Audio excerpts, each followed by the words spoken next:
నల్గొండ జిల్లా కట్టంగూరు మండలం దుగునెల్లి గ్రామ సర్పంచ్ మల్లెబోయిన యాదయ్య గారు మనతో ఉన్నారు. ఇక్కడ నకరేకల్ నియోజకవర్గం ఇది. వేముల వీరేశం ప్రభుత్వ విప్పుగా రావడం జరిగింది. అతని పరిపాలన ఇక్కడ గ్రామ అభివృద్ధి ఏ విధంగా ఉందో వారిని అడిగి తెలుసుకునే ప్రయత్నం చేద్దాం. నమస్తే సార్. నమస్కారం. ఎట్లా ఉంది సార్ ఇక్కడ కాంగ్రెస్ ప్రభుత్వం అధికారంలోకి వచ్చింది, ఈ గ్రామ అభివృద్ధి ఏ విధంగా జరుగుతుంది? ఈ ప్రజాపాలన ప్రగతి ప్రణాళిక 99 డేస్ ప్రారంభించిన మన గౌరవ ముఖ్యమంత్రి గారు యనమల రేవంత్ రెడ్డి అన్నయ్య గారికి మరియు మా నియోజకవర్గ assembly member and Telangana government important person Vemula వీరేశన్నయ్య గారికి మరియు తెలుగు మీడియా వారికి నా యొక్క నమస్కారాలు.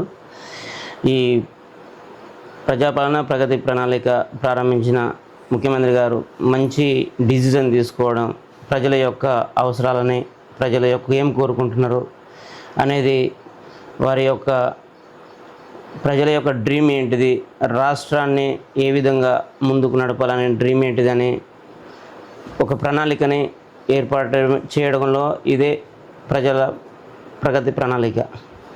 అయితే ప్రజలు కోరుకున్నటువంటి ఇంట్లో గతంలో చేయని నెరవేర్చని మన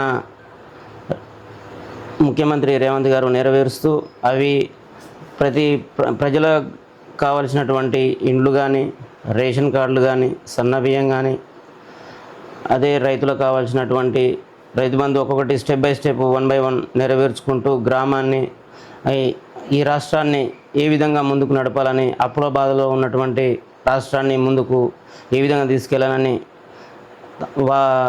వారి యొక్క ప్రణాళికలో భాగంగా గ్రామాల్లో కూడా అన్ని పనులు నెరవేరుస్తూ ఏ విధంగా ఇబ్బందులు ఉన్నారో అనే ఈ ప్రణాళిక ప్రోగ్రాన్ని పెట్టుకొని చేస్తున్నటువంటి ప్రభుత్వానికి ధన్యవాదాలు తెలుపుకుంటున్నాం. మా యొక్క గ్రామంలో ఉన్నటువంటి సమస్యలకు మేము అన్ని విధాలుగా ముందు సమస్యల ప్రణాళిక భాగంలో కార్యక్రమంలో మేము ప్రజల యొక్క సమస్యలను తెలుసుకుంటూ వారికి అనుగుణంగా ఉంటూ గ్రామంలో నీళ్ళ వసతి కానీ, డ్రైనేజ్ వసతి కానీ లేని ఏ ఇబ్బందులు ఉన్నాయో మేము అన్ని రకాలుగా చూసుకుంటూ ఈ ప్రణాళిక ద్వారా ముందుకు నడుస్తున్నాం. ఓకే సార్, దుగునెల్లి గ్రామం పైన ఎమ్మెల్యే వేముల వీరేశం గారి చొరవ ఏ విధంగా ఉంది సార్? మా ఎమ్మెల్యే గారు అన్ని సమస్యల గురించి మాలో అప్పుడప్పుడు టచ్లో ఉంటారు. ఉండి తెలుసుకోవడానికి కోసం కూడా వారి అనుచరులతోటి కూడా మాకు అందుబాటులో ఉంటారు. ఏ పనులు కావాలన్నా కూడా తక్షణమే మాకు తెలియపరచాలని మా ఎమ్మెల్యే గారు మాకు కాంటాక్ట్లో ఉండి ఏ పనులకైనా రావాలి, చేసుకోవాలి, గ్రామాన్ని అభివృద్ధి చేసుకోవాలి, ఇబ్బందులు ఉంటే నాకు ఏదైనా కాంటాక్ట్ చేయండి అని కూడా మా ఎమ్మెల్యే గారు చాలా ముందడుగు వేసుకుంటూ మా గ్రామానికి కావాల్సిన వసతులు అన్నీ ఏర్పాటు చేస్తూ ఉంటారు. సార్, ఇక్కడ ఈ నల్గొండ జిల్లాకు సంబంధించిన మంత్రి కోమటిరెడ్డి వెంకటరెడ్డి గారి ద్వారా ఈ గ్రామానికి ఏమైనా నిధుల ద్వారా అభివృద్ధి కార్యక్రమాలు జరుగుతున్నాయంటారు? కోమటిరెడ్డి గారు మంత్రి గారు మాకు రోడ్లు కావాలి అని మేము గ్రామంలో ఒకటి నిర్ణయంలో ఉన్నాము. మేము వెళ్దామనే ఆలోచనలో గ్రామంలో ఉండి టచ్లో ఉందాం, పోయి అడుగుదామని అనుకునే టైంలోనే ఇప్పుడు మీరు రావడం జరిగింది. సార్ గారు మాకు ఆ సహకారం అందిస్తే మాకు బీటీ రోడ్లు కానీ కావాలని మా గ్రామంలో చాలా వచ్చే వర్షాకాలానికి చాలా ఇబ్బందికరంగా ఉంటుంది. మాకు తూర్బాయిగూడెం ముఖ్యంగా రోడ్డు లేదు. ఎన్నో సంవత్సరాల నుంచి ఆ గ్రామంలో ప్రజలు చాలా ఇబ్బంది పడుతున్నారు. మరియు ముత్యాలగూడ నుంచి దుగునెల్లికి రోడ్డు కావాలని కూడా గ్రామంలో తీర్మానంలాగా అనుకున్నాం. ఆ సార్ గారు మాకు దయచేసి మాకు రోడ్డు కల్పించాలని కోమటిరెడ్డి గారిని, రోడ్ల రవాణా శాఖ మంత్రిగా ఉన్నాడు కాబట్టి మేము కోరుకుంటున్నాము సార్ గారికి. సార్, ఈ దుగునెల్లి గ్రామంలో మేజర్గా డ్రైనేజ్, సీసీ రోడ్ల సమస్య బాగుందని తెలిసింది సార్. దీనిపైన మీ ప్రణాళిక ఏ విధంగా ఉండబోతుంది? సీసీ రోడ్లు 1 by 1గా ఇప్పుడు మేము 8వ వార్డు 7వ వార్డు వేయడం జరిగింది ఈ మధ్యలోనే.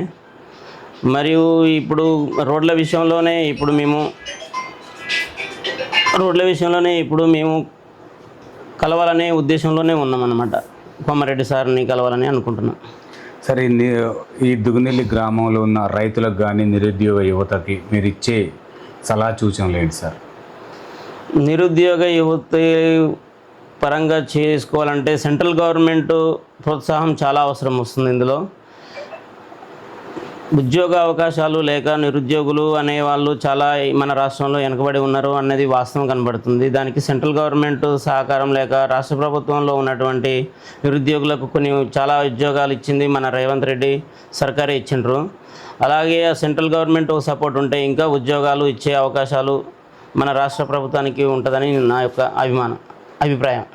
సార్, ఇప్పుడు రైతులు కూడా వర్షాలు పడుతున్నాయి సార్. రైతులకు మీరు ఇవ్వాలన్న సలహా సూచనలు ఏంటి? ఈ పత్తి గింజలంటే నకిలీ విత్తనాలపైన కానీ ఎరువులపైన కానీ మీరు ఏం చెప్పాలనుకుంటున్నారు? రైతులు ఎదురు చూస్తూ ఉన్నారు, వ్యవసాయాలు చేయాలి. ఇక్కడ సాగు చేయవలసినటువంటి పంటలు ఎక్కువ శాతం పత్తి లేదా వరి పొలాలే పెడతారు.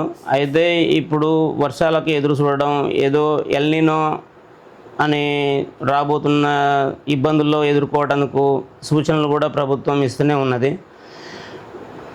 ఎల్నినో ఆ ఇబ్బందులను ఎదుర్కోవడం కోసం మేము జరిగిన గ్రామ సభలో కానీ మేము చెప్పిన తక్కువ వ్యవసాయం పరిధిలో వ్యవసాయం చేసుకొని మనం అలర్ట్గా ఉండాలని మేము ప్రజలను కూడా సూచించడం జరిగింది. ఓకే సార్, ఇక్కడ కొంతమంది నిరుద్యోగ యువతకి లైబ్రరీ కావాలంటున్నారు. లైబ్రరీ వ్యవస్థ మీ న్యాయంలో తీసుకొస్తారా? లైబ్రరీ వ్యవస్థ మా ప్రైమరీ స్కూల్ అటువంటి జెడ్పిహెచ్ఎస్ స్కూల్లో లైబ్రరీ వ్యవస్థ ఉన్నది అన్నారు. అయితే దానికి కొంతకాలంగా ప్రారంభించి మళ్ళీ మధ్యలో ఏమైందో నేను తెలుసుకుంటే స్కూల్లో వాళ్ళు టీచర్లు అన్నారు మూమెంట్లో లైబ్రరీ కోసం ఒక రూమ్ ఏర్పాటు చేసినాము, బుక్స్ కూడా వచ్చినాయి అని అన్నారు. కానీ ఇంకా టచ్లో లేదనమాట, తెలుసుకోవాలని తొందరలో. సార్, కాంగ్రెస్ ప్రభుత్వం 6 గ్యారెంటీలు తీసుకొచ్చినారు. ఈ 6 గ్యారెంటీలు దుగునేలి గ్రామంలో ఎంతమంది ప్రజలు దాన్ని వినియోగించుకుంటున్నారు సార్? 6 గ్యారెంటీలు ప్రతి ఒక్కరూ వినియోగించుకుంటున్నారు. మా గ్రామంలో 55 మ్యాక్సిమం 55 ఇండ్లు వచ్చినాయి. 55 ఇండ్లు అందరూ ఎగ్జాక్ట్లుగా కట్టుకున్నారు. అదేవిధంగా రేషన్ కార్డులు లేని వాళ్ళు కూడా రేషన్ కార్డులు అందరికీ ఇవ్వడం జరిగింది. సన్నబియ్యంతో కూడా గ్రామ ప్రజలు చాలా సంతోషపడుతున్నారు. ఏ కాలంలో లేని సన్నబియ్యం ఈ కాలంలో కేజీకి 80-100 రూపాయలు ఉన్నటువంటి బియ్యాన్ని ప్రభుత్వం సన్నబియ్యడం చాలా మా అదృష్టకరం అని ప్రజలు కూడా చాలా ఆనందంగా ఉంటున్నారు. అదే ఉచిత బస్సు గురి కానీ ప్రభుత్వం ఏర్పాటు చేసిన ఈ పథకాలు 1 by 1గా తీర్చుకుంటూ చేస్తున్న సంతోషంగా ప్రజలు ఆనందంలో ఉన్నారు. సార్, ఇక్కడ హైవే దగ్గర ఉన్నప్పటికీ కూడా ఉచిత బస్సు రావట్లేదు, మేము వినియోగించుకుంటలేమని చెప్పేసి కొంతమంది మహిళలు అంటున్నారు సార్. దానిపైన మీరు ఎమ్మెల్యే గారి దృష్టికి తీసుకెళ్లారా బస్సు కావాలని? బస్సు విషయంలో మేము మా గ్రామ ప్రజలు మన ఎండి నల్గొండ సార్ని కలవాల్సి వచ్చింది. తెలంగాణ మన డిపార్ట్మెంట్కి బస్ డిపార్ట్మెంట్కి పోయడం జరిగింది. అయితే సార్లు ఏమన్నారంటే ప్లేస్ కావాలి మాకు, అక్కడికి తిరుగుతందుకు ఒక బస్సు ఒక విలేజ్కి రావాలంటే బడ్జెట్ ఎంత వస్తుంది, దాని గురించి నష్టాలు ఎన్ని ఉన్నాయి, ఆ బస్సుకు రావాలంటే ఎంతమంది ప్రయాణం చేయాలి, రూట్లు మార్గాలు ఎక్కడి నుంచి అయితే సేఫ్టీగా ఉంటుందని సార్ చెప్పడం వల్ల మేము ఎస్టిమేట్ వేస్తే త్వరలో మీ ఊరికి వచ్చి ఎస్టిమేట్ చూస్తామని చెప్పిండ్రు. అది అట్లా పోస్ట్ పోయినట్లో ఉన్నది. సార్, ఇక్కడ బ్రాహ్మణవెల్లంల ప్రాజెక్టు పైన ఎమ్మెల్యే గారి చొరవ ఏ విధంగా ఉంది? అది పూర్తయితే మీకేమన్నా ఈ గ్రామానికి ఏమన్నా ఉపయోగపడుతుంది అంటారా? చాలా వరకు బ్రాహ్మణవెల్లంల ప్రాజెక్టు కావాలనే ప్రతి ఒక్క మా నల్గొండ డిస్టికే కోరుకుంటున్నారు. బ్రాహ్మణవెల్లంల ప్రాజెక్టు ఎంత తొందరగా అయితే అంత తొందరగా మంచిదని మన ఎమ్మెల్యే గారు కూడా ఎన్నో ప్రయత్నాలు చేస్తూనే ఉన్నారు, కోరుతూనే ఉన్నారు. దానికి అదేవిధంగా మూసి ప్రక్షాళన అనే దానికోసం కూడా మా ఎమ్మెల్యే గారు కూడా కోరుతూనే ఉన్నారు. బ్రాహ్మణవెల్లంలో వస్తే చాలా సంతోషకరంగా ఉంటుంది మా ఈ నల్గొండ జిల్లాకి చాలా సంతోషకరం. సార్, గ్రామ అభివృద్ధి కొరకై మీరు ఎమ్మెల్యే గారికి ఎలాంటి విజ్ఞప్తులు చేస్తున్నారు సార్? మా ఎమ్మెల్యే గారు చొరవతోటి మేము గ్రామాన్ని అభివృద్ధి చేయడానికి చేస్తూనే ఉన్నాము. ఎమ్మెల్యే గారు ఏ సమస్య వచ్చినా కూడా దృష్టికి తీసుకురావాలని మాకు చెప్తూనే ఉన్నారు. మేము కూడా దృష్టికి తీసుకుపోతూనే ఉన్నాం. ఒకటే మేము కోరుకునేది కొన్ని ఉన్న ఇబ్బందికరంగా ఏంటంటే రోడ్లు ఒకటే మాకు కావాలని కోరుకుంటున్నాం. మిగతావి డ్రైనేజ్లో కానీ నీటి వసతిలో కానీ స్ట్రీట్లు అన్ని రకాలుగా మంచిగా బజార్లో సీసీ రోడ్లతోటి మంచిగా ఉన్నాయి, కానీ ఒక రోడ్లో ఒకటే కొద్దిగా ఇబ్బందికరంగా ఉంది. సార్ ఇక్కడ ఈ యువత మొత్తం కూడా మద్యానికి డ్రగ్స్కు బానిసలు అవుతున్నారని తెలుస్తుంది సార్. హైవే దగ్గర ఉంది ఇక్కడ నుంచి. మరి వాళ్ళలో మార్పు రావడం కోసం పోలీసు వ్యవస్థ ద్వారా మీరు ఏమన్నా సలహా సూచనలు అట్లాంటివి ఏర్పాటు చేసిరా సార్? యువతకు మొదటి ప్రాధాన్యత కోరుకునేది తల్లిదండ్రులేను. తల్లిదండ్రుల కాడ నిర్లక్ష్యంతో కూడా యువత బ్యాడ్ రూట్కు పోవడం, వాళ్ళని కస్టడీ చేసేది ఫస్ట్ తల్లిదండ్రుల కాడే ఉంటుంది. తల్లిదండ్రులకు మా గ్రామంలో మేము చెప్తూనే ఉన్నాం, ఏదైనా డ్రగ్సే కానీ ఆల్కహాల్కే కానీ దేనికైనా బానిస కావద్దు, దూరం ఉండాలి అని మేము చెప్తున్నాం. మా యువత అంతగా మాకు మెసేజ్ ఏం రాలేదు, ఇట్లా యువత ఈ విధంగా చెడిపోతున్నారని కానీ లేకపోతే బానిస అవుతున్నారు కానీ అంతగా మాకు ఇంకేమీ మెసేజ్ నాకు రాలేదు. పర్వాలేదు, వాళ్ళు చేస్తున్నారు పనులు, వాళ్ళల్లో వాళ్ళు ఉన్నారు. కాకపోతే మా గ్రామంలో వలసపోయే వాళ్ళే ఎక్కువ కాబట్టి ఆ పిల్లల గురించి దృష్టి అనేది కొద్దిగా తక్కువ సూచిస్తున్నారని నా యొక్క అభిప్రాయం. సార్ ఇక్కడ ఇప్పుడు జూన్ మాసం వచ్చింది సార్. హరితహారంలో భాగంగా మీ నర్సరీలో ఎలాంటి మొక్కలు నాటుతున్నారు? రేపు ఇంటింటికి మొక్కలు ఎట్లాంటి మొక్కలు పంపిణీ చేస్తున్నారు సార్? మా హరితహారంలో నర్సరీలో అన్ని మొక్కలు 100% సక్సెస్గా చేస్తున్నాం మేము. ఇప్పుడు ఏ పండ్ల మొక్కలైనా సరే, ఏ కాలుష్యాన్ని నివారించడానికి కానీ చెట్లను కానీ, మర్రి చెట్లే కానీ, పండ్లు కానీ, దానిమ్మ కానీ, బత్తాయి కానీ, ఈ సపోటా కానీ చాలా చెట్లు మేము ఇప్పటివరకు అయితే తీసుకొచ్చి నర్సరీలో మేము ఒక్కొక్క మొక్కని ఏ విధంగా పెంచుకోవాలి, ఏ విధంగా ముందుకు భవిష్యత్తుకి మనకు అవసరాలు ఉంటాయో అని హరిత మొక్కలన్నీ మేము చాలా వరకు రోజు నీళ్లు తాపుతూ వాటిని పెంచుకోవడానికి, వాటిని అవి చనిపోకుండా చూసుకోవడం, నీళ్లు తాపడం టయానికి చూసుకుంటూ హరితారంలో ఉన్న మొక్కలన్నీ మేము చాలా జాగ్రత్తగా చూసుకుంటున్నాం నర్సరీని. బడిబాట కార్యక్రమం ద్వారా పిల్లల బలోపేతం కోసం స్కూళ్ళల్లో ప్రభుత్వ పాఠశాలలో చేరే విధంగా మీ కృషి ఏ విధంగా ఉండబోతుంది? నేను బడిబాట అనే విషయంలోకి వస్తే సెంట్రల్ గవర్నమెంట్ చాలా మన ఎడ్యుకేషన్ సిస్టమ్ బాగాలేదని చెప్తున్నా. అది సెంట్రల్ గవర్నమెంట్ అనేది ఒకటి ప్రైవేట్ స్కూల్ అని, ఒక గవర్నమెంట్ స్కూల్ అని, ప్రైవేట్ పిల్లల్లో ఉన్నటువంటి ఆకర్షణ కోసం ఫీజులని, ఒకప్పుడు ప్రభుత్వ పాఠశాలలో ఉన్నటువంటి పిల్లలు ఈ కాలంలో చూస్తే ప్రైవేటు పాఠశాల ఉన్న పిల్లలు చూస్తే చాలా భయంకరంగా ఉన్నది. ఆ భయంకరం ఏంటంటే ఈ ప్రభుత్వ పాఠశాలల్లో ఎడ్యుకేషన్ సిస్టమ్ బాగాలేదనో తెలియదు, లేకపోతే ప్రైవేట్ స్కూళ్ళల్లో ఎడ్యుకేషన్ సిస్టమ్ బాగుందనో తెలియదు, కానీ ఎందుకు ఆకర్షణ అయ్యి ప్రైవేట్ స్కూల్కి పోతుండ్రో మేము చాలాసార్లు టీచర్లతోటి మేము బడిబాట గురించిలో మేము సమస్యలు కొన్ని తెలుసుకున్నాను. ప్రైవేట్ స్కూల్ వారిని ఇప్పుడు మనం ప్రధానమంత్రి గారు 1 నేషన్ 1 ఎలక్షన్ అని ఒక యాడ్ కొద్దిగా రాబోయే రోజుల్లో జరగబోతుందని అంటున్నారు. దానికి సరే యాక్సెప్ట్ చేద్దామని మేము అనుకున్నాం, కానీ 1 నేషన్ 1 స్కూల్ కూడా కావాలని మా యొక్క అభిప్రాయం. గ్రామంలో మా యొక్క చాలా వరకు మేము అనుకున్నాం, మా గ్రామ పంచాయతీ తీర్మానం అని మేము అనుకున్నాము. పాలకవర్గంలో మా పాలకులు కూడా చెప్పారు, స్టడీ ఎడ్యుకేషన్ సిస్టమ్ మారాలంటే ఈ విధంగానే ఉండాలి, 1 నేషన్ 1 స్కూలే ఉండాలి.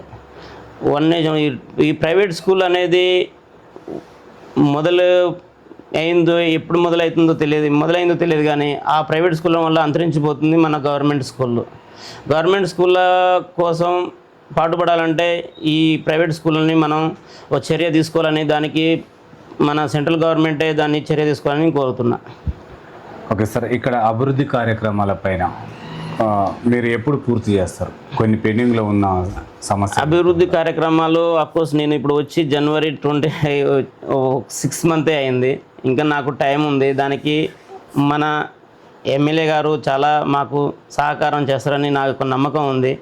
గ్రామంలో ఉన్నటువంటి సమస్యలన్నీ నేను 1 by 1 తీసుకొని వాటిని నేను 100% వాటిని ఏ పరిణామాలు తీసుకోవాలి, ఏ గ్రామంలో యువత నుంచి కానీ, గ్రామ అభివృద్ధి కోసం కానీ, స్కూళ్ళ విషయంలో కానీ అన్ని విధాలుగా నేను స్టెప్ బై స్టెప్ తీసుకొని వాటిని నెరవేరుస్తానని నమ్మకం నాకు ఉన్నది, మా ప్రజలకు కూడా ఉన్నది. సార్, గ్రామ భద్రత కొరకు సీసీ కెమెరాలు ఏమైనా ఏర్పాట్లు చేశారా? సీసీ కెమెరాలో చేయాలని ఇదే మూమెంట్లో మేము అనుకున్నాము. ఇప్పుడు ప్రజెంట్గా అయితే 2 ఏరియాలో 3 ఏరియాల్లో మేము చూసినాము. వాటి కోసం భద్రతా సిస్టము వాటి కోసం ఏ విధంగా బజార్లో కొన్ని సీసీ కెమెరాలు పెడితేనే మంచిదని మేము కూడా ఆలోచనలోనే ఉన్నాం. సార్ శాంతి భద్రత విషయంలో పోలీసుల వ్యవహారాలు ఏ విధంగా ఉన్నాయి సార్ ఇక్కడ? అంటే వాళ్ళ పనితీరు ఏ విధంగా ఉంది మండలంలో కానీ మీ గ్రామంలో కానీ? శాంతి భద్రతలో మండలంలో కానీ మా నియోజకవర్గంలో కానీ మా ఏరియాలో కానీ ఇంతవరకు అలాంటి అశాంతి భద్రతగా ఏమీ జరగలేదు. శాంతి భద్రతలతోటే మేము మా పోలీస్ డిపార్ట్మెంట్ తోటే కానీ మా పిఎస్ రవీందర్ సార్ గారు కూడా అన్ని వేళలా వచ్చి గ్రామంలో కూడా అలర్ట్గా అప్పుడప్పుడు చూస్తూనే ఉన్నారు. బడి బాటల విషయంలో కూడా పాల్గొన్నారు, హరితారం విషయంలో పాల్గొన్నారు. సేఫ్టీగా ఉండాలని డ్రైవింగ్ల విషయంలో కూడా కొన్ని మీటింగ్లు పెట్టుకోవడం జరిగింది. శాంతి ఎలాంటి ఇబ్బందులకరంగా అయితే కనబడట్లేదు. ఓకే సార్, ఇక్కడ గ్రామ సభలు ఎలాంటి సమస్య మీ ముందుకు వస్తుంది, దాన్ని ఎలా పరిష్కరిస్తున్నారు సార్? గ్రామ సభలలో మా ప్రజలు కోరుకునేది ఏమిటంటే ఏదైనా ప్రజలకి అవసరాలకు అనుగుణంగా ఉన్నటువంటి సమస్యలు ఇంతకుముందుకు ఏ ఉన్నాయో ఒకప్పుడు అడిగేది. ఇండ్లు లేక, రేషన్ కార్డు లేక, బస్ సౌకర్యాలు లేక అవి 1 by 1గా ఇప్పుడు అన్నీ వచ్చి ఇండ్లు వచ్చినాయి. రేషన్ కార్డులు ఏమేమి కోరుకున్నావు రేషన్ కార్డులు వచ్చినాయి. బియ్యం విషయంలో సన్న బియ్యం వచ్చినాయి. ప్రజలకి ఇంకా ఏం కావాలనేది అంతగా ఏమీ ఇబ్బందికరంగా కనబడతలేదు. ఓకే సార్, గత ప్రభుత్వ పాలన ఏ విధంగా ఉంది? సర్పంచులు కానీ ఎమ్మెల్యే గారి పరిపాలన గతంలో ఎట్లా ఉంది సార్? మాజీ సర్పంచులు, మాజీ ఎమ్మెల్యేలు గత ప్రభుత్వంలో చేసినటువంటి నిరుద్యోగుల సమస్యలు చాలా ఉండేది. ఈ ఇండ్ల విషయంలో చాలా ఉండేది. రేషన్ కార్డు లేక చాలా ఉండేది. ఏ ప్రభుత్వంలో చేయలేని ఈ ప్రభుత్వంలో చేయడం జరిగింది.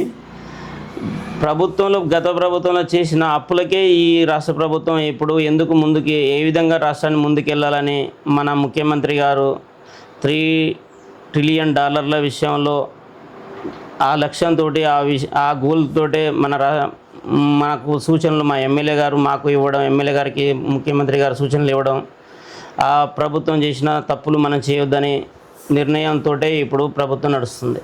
ఓకే సార్, మల్లెబోయిన యాదయ్య గారు దుగునెల్లి ప్రజలకు అందుబాటులో ఉంటున్నాడా? నేను ఇప్పుడు 6 months నుంచి నేను ఈ ప్రెసిడెంట్గా ఎన్నుకోవడం జరిగింది. నన్ను ఏకగ్రీవం చేసిన ప్రజలకి ధన్యవాదాలు తెలుపుతున్నాను. నేను అన్ని వేళలా అన్ని సమస్యలకి ఏ సమస్యలు వచ్చినా మార్నింగ్ నుంచి సాయంత్రం దాకా ఎవరు ఏం సాయం కావాలన్నా ఏ ఇబ్బందులు ఉన్నా కూడా నేను అందుబాటులోనే ఉంటున్నా. ఓకే సార్, మీ దుగునెల్లి ప్రజలకి, మీ వార్డు మెంబర్లకు కానీ, ఉప సర్పంచుల సహకారాలు ఏవి వాళ్ళందరికీ మీరు ఏం చెప్పాలనుకుంటున్నారు సార్ ఫైనల్గా? గ్రామంలో మాది 10 వార్డులకు సంబంధించిన గ్రామ పంచాయతీ అయితే ప్రతి వార్డు మెంబర్కి నాకు సూచనలు చెప్తాను. అందరికీ ఏదైనా సలహాలు సూచనలు ఏమైనా ఉన్నా కూడా తెలుసుకోవడం, మనం నెరవేర్చుతూనే ఉండాలి, అందుబాటులో ఉండాలి. ఏ సమస్య వచ్చినా కూడా మీరు చేసేది చేస్తూనే ఉండాలి. నాకు కూడా ఇన్ఫర్మేషన్ ఇవ్వండి, నేను కూడా అందుబాటులో ఉంటా. ఏమైనా సమస్య వార్డులో ఏమన్నా నీళ్ళు సమస్య ఉన్నా కూడా, లైట్ సమస్య ఉన్నా కూడా, ఏ సమస్య ఉన్నా కూడా చేద్దామని మేము పాలకవర్గంలో గ్రామ పంచాయతీలో మేము కూర్చొని మాట్లాడుతుంటాం. వాళ్ళకి అందుబాటులోనే ఉంటాం. సార్, చివరిగా ఎమ్మెల్యే గారికి ప్రభుత్వం ఇవ్వడం జరిగింది. ఇచ్చిన కాడ నుంచి అభివృద్ధి కార్యక్రమాలు ఏమన్నా మెరుగుపడ్డాయనుకోవచ్చు? చాలా వరకు మెరుగుపడ్డాయి. సార్ గారు చాలా 24 అవర్స్లో 18 గంటలు మన ముఖ్యమంత్రి గారు ఏ విధంగా పనిచేస్తున్నారో మా ఎమ్మెల్యే గారు కూడా అదే విధంగా అతని బాటలోనే నడవాలని ప్రభుత్వం ఇప్పుగా ఏ పర్సన్ టాలెంట్ ఉన్న పర్సన్ మా ఏమిలో వీరేశం అన్నయ్య గారు, అలాంటి వ్యక్తికి విప్పు పదవి రావడం మేము చాలా ఆనందకరంగా మా నియోజకవర్గంలో అందరం మేము చాలా సంతోషంలో ఉన్నాము. ఆ సార్ గారు ఏదైనా పనిలో ఏ టైంలోనైనా ఏమన్నా జరిగిన శుభకార్యాలకైనా అటెండ్ అవుతారు, ఆ శుభకార్యాలకైనా అటెండ్ అవుతారు. ఎవరైనా చనిపోతే అలర్ట్గా వచ్చైనా వారికి కరోనా టైంలో కూడా మా ఎమ్మెల్యే వీరేశం గారు ఎవరు లేని సాహసం చేసి అందరికీ అందుబాటులో ఉండి ధైర్యం చెప్పి పాడే మూసిన వ్యక్తి మన విమల వీరేశం గారు. అలాంటి వారికి ఎలాంటి పదవులు వచ్చినా కూడా తక్కువే అనుకుంటాను నేనైతే. అలాంటి good person. Okay sir, thank you sir. చూస్తున్నాండి మీ తెలుగు టీవీ. మరో వ్యక్తితో మీ ముందుకు వస్తుంది తెలుగు టీవీ ఛానల్.